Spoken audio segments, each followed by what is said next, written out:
Reserving the right to object, the proponents of antitrust laws are famously zealous in their desire to eradicate the curse of bigness.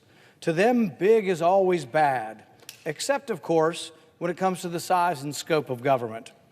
The same people who supposedly fear the concentration of power in the marketplace celebrate the concentration of power in the state, a state that inserts itself into and nullifies private contracts, breaks up companies it deems too large, and inflicts punishment on those who succeed in the competition for customers. In short, antitrust seeks to cap the amount of success any company or business can enjoy and the benefits reaped by customers. As the economist Yale Brosen wrote, antitrust law seems to say that firms should compete but should not win. Firms should be efficient enough to survive but should not share the fruits of greater efficiency with their customers. And that is the fatal defect of antitrust policy. Antitrust fails to accept the lessons of economic history that voluntary exchange is a win-win proposition and that consumers are incredibly powerful in a free market system. A company that continues to reward its customers with superior products and innovations will in turn be rewarded with greater market share, with more, and will do better than their competitors, and they will grow in size. Size is not necessarily a bad thing. The size of a business reflects its ability to please its consumers. But no company can achieve a strong position in the market and rest on its laurels. Consumers are too demanding, and competitors will arise to steal customers away from any firm that ceases to treat its clients well.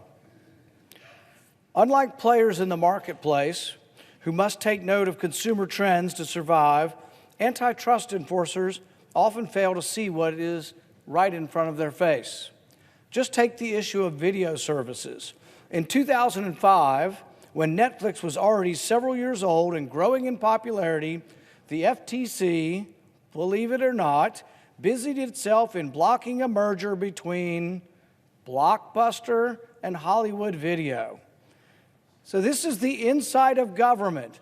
Netflix is beginning to take off, and the antitrust busters, the trust busters, are breaking up VCR companies, DVD companies. They're going after Blockbuster.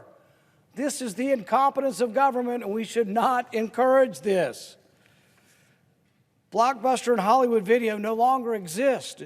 Even now, Netflix is one they're worried about. So Netflix was the competitor that put Blockbuster out of business. They wanted to get Blockbuster to forbid them from merging. It makes no sense at all.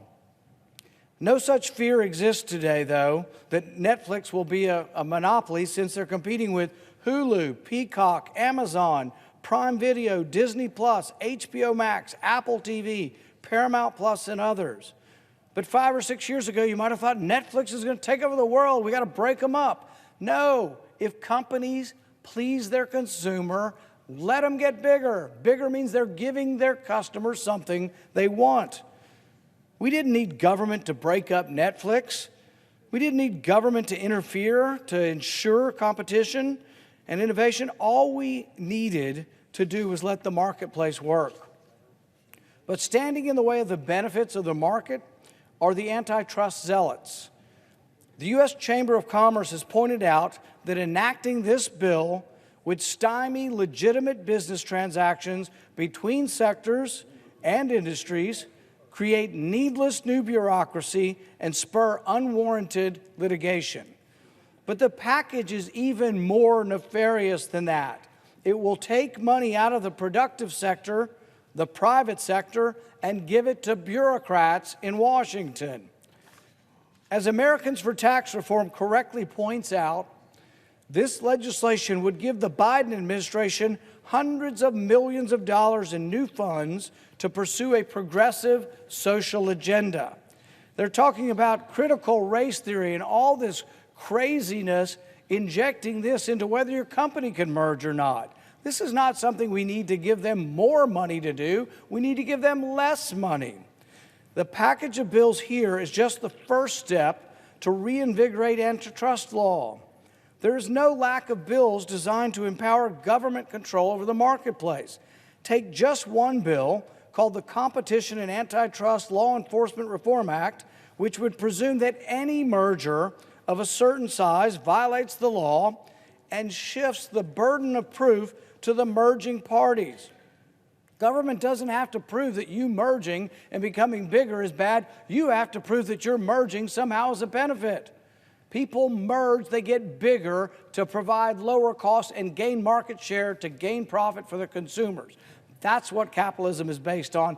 That's what Adam Smith really wrote about.